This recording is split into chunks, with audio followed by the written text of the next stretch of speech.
നമസ്കാരം. മിഡിൽ ഈസ്റ്റിൽ എന്തൊക്കെയാണ് പ്രധാനപ്പെട്ട വാർത്തകളെന്ന് നോക്കാം. ആദ്യമായിട്ട് നമുക്ക് പോകേണ്ടത് അത് ഇസ്രായേലിലേക്ക് തന്നെയാണ്. ഇസ്രായേൽ ഇപ്പോൾ വെസ്റ്റേൺ രാജ്യങ്ങളോട് പറയുന്നത്, നിങ്ങൾ മധ്യസ്ഥത നിൽക്കണം, നിങ്ങൾ മധ്യസ്ഥരായിട്ട് നിന്നിട്ട് ഇറാനുമായിട്ട് സംസാരിക്കണമെന്നാണ് ഇപ്പോൾ ഇസ്രായേൽ പറയുന്നത്. ഒരുപക്ഷെ തുടക്കത്തിൽ ഇറാനെ ആക്രമിച്ചപ്പോൾ ഇസ്രായേൽ പോലും കരുതി കാണില്ല തങ്ങളുടെ നഗരങ്ങളെ പിടിച്ചു കുലുക്കാൻ പോകുന്ന രീതിയിലുള്ള ഒരു ആക്രമണം അത് ഇറാന്റെ ഭാഗത്തു നിന്നുണ്ടാകുമെന്ന്. ഈ വാർത്തയിൽ നിന്ന് തന്നെ നമുക്ക് മനസ്സിലാക്കാം എത്ര കണ്ട് ശക്തമായിട്ടുള്ള ആക്രമണമാണ് ഇപ്പോൾ ഇസ്രായേൽ ഉണ്ടായിക്കൊണ്ടിരിക്കുന്നതെന്ന്. ഇതിന് ഏറ്റവും പ്രധാനപ്പെട്ട കാരണം ഇസ്രായേൽ എന്ന് പറയുന്നത് വളരെ ചെറിയൊരു രാജ്യമാണ്. അതായത് നമ്മുടെ കേരളത്തിൻ്റെ അത്രയും പോലും ഭൂവിസ്തൃതി ഇല്ലാത്തൊരു രാജ്യമാണ്. നമ്മൾ കമ്പയർ ചെയ്ത് നോക്കുകയാണ് ഇറാനുമായിട്ടെങ്കിൽ ഇറാൻ ഇസ്രായേലിനേക്കാളും ഏകദേശം 74-75 മടങ്ങ് വലിപ്പ കൂടുതലുള്ള ഒരു രാജ്യമാണ്. അതിനാൽ തന്നെ ഈ ഒരു ചെറിയ പ്രദേശത്തേക്ക് ഇത്രയും അധികം മിസൈലുകൾ ഇറാൻ മഴ പെയ്യുന്ന പോലെ വർഷിച്ചു കഴിഞ്ഞാൽ അവിടെ ഉണ്ടാകുന്ന നാശനഷ്ടവും ഇത്രയും വലിയ രീതിയിൽ പരന്നു കിടക്കുന്ന ഇറാനിലേക്ക് നടത്തുന്ന ഒരു ആക്രമണത്തിലും രണ്ടിലും വ്യത്യാസമുണ്ട്. കാരണം കൂടുതലും നഷ്ടം സംഭവിക്കുക സ്വാഭാവികമായിട്ടും ചെറിയ രാജ്യവും അതുപോലെ തന്നെ വളരെയധികം ആൾക്കാർ തിങ്ങിപ്പാർക്കുന്ന ഒരു സ്ഥലവുമായിട്ടുള്ള ഇസ്രായേലിന് തന്നെയായിരിക്കും. എന്നിരുന്നാലും ബങ്കറുകളും കാര്യങ്ങളും എല്ലാം ഇസ്രായേലിൻ്റെ അടുത്ത് ഉള്ളത് കൊണ്ട് തന്നെ, കൂടുതലായി ഉള്ളത് കൊണ്ട് തന്നെ അവർക്ക് അതൊരു രക്ഷ തന്നെയാണ്. അല്ല എന്നുണ്ടെങ്കിൽ ഒരുപക്ഷെ മരണസംഖ്യ വളരെയധികം കൂടാനുള്ള സാധ്യതയാണ് അവിടെ നമുക്ക് കാണാൻ സാധിക്കുന്നത്. അമേരിക്കൻ പ്രസിഡന്റ് പറയുന്നത് സമാധാന ശ്രമങ്ങളൊക്കെ നമ്മളിപ്പോൾ നടത്തിക്കൊണ്ടിരിക്കുകയാണ് എന്നാണ് അമേരിക്കൻ പ്രസിഡന്റ് ആയിട്ടുള്ള ഡൊണാൾഡ് ട്രംപ് പറയുന്നത്. ചുരുക്കി പറഞ്ഞു കഴിഞ്ഞാൽ പുറമേ ഇസ്രായേൽ വെല്ലുവിളി നടത്തുന്നുണ്ട്, എന്നാൽ അടിയിൽ കൂടി വെസ്റ്റേൺ കൺട്രികളുടെ കാല് പിടിക്കുകയാണ്. അതായത് എങ്ങനെയെങ്കിലും ആ ഇറാനെ ഒന്ന് പറഞ്ഞിട്ട് ഈ ഒരു കാര്യത്തിൽ ഒരു സൊല്യൂഷൻ ഉണ്ടാക്കി തരുക എന്ന രീതിയിലാണ് ഇപ്പോൾ നമുക്ക് മനസ്സിലാക്കാൻ കഴിയുന്നത്. അതായത് എങ്ങനെയെങ്കിലും അമേരിക്കയുമായിട്ടൊരു ഉടമ്പടി അതുണ്ടാകണമെന്നാണ് ഇപ്പോൾ അവരും ആഗ്രഹിക്കുന്നത്. എന്നാൽ ആക്രമണത്തിൽ ഇറാനും നഷ്ടങ്ങൾ സംഭവിക്കുന്നുണ്ട് എന്നത് തന്നെയാണ് വാസ്തവം.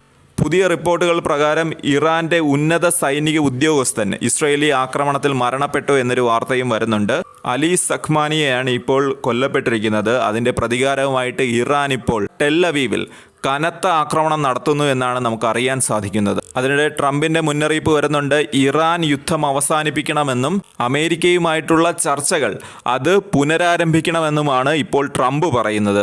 ഈ ആഴ്ചയിൽ ഏതെങ്കിലും ഒരു ദിവസം ഇറാനുമായിട്ട് ചർച്ചയുണ്ടാകുമെന്നാണ് അമേരിക്ക പ്രതീക്ഷിക്കുന്നത്. എന്നാൽ മറുവശത്ത് നിൽക്കുന്നത് അത് ഇറാനാണ്.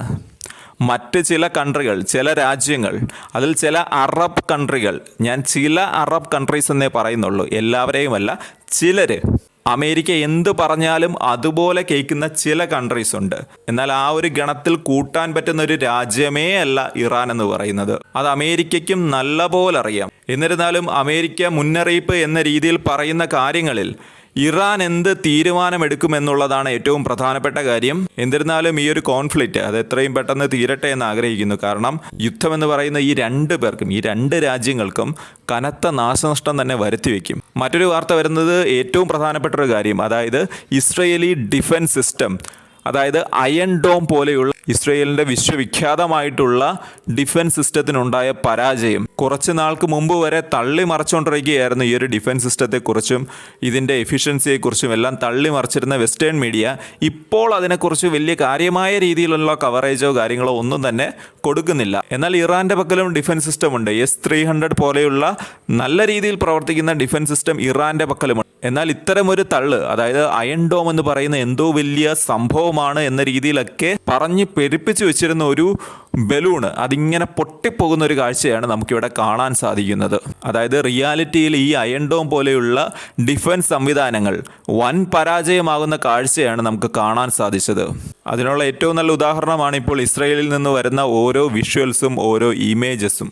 അതായത് ഇറാന്റെ ആക്രമണങ്ങൾ തടയുന്നതിന് വൻ പരാജയമാണ്. അതായത് ഇറാന്റെ ഇപ്പോൾ ഷാഹിദ് ഡ്രോൺ പോലെയുള്ള ഡ്രോണുകളെല്ലാം പുഷ്പം പോലെയാണ് ഇപ്പോൾ ഇസ്രായേലിലേക്ക് ആക്രമണം നടത്തുന്നത്.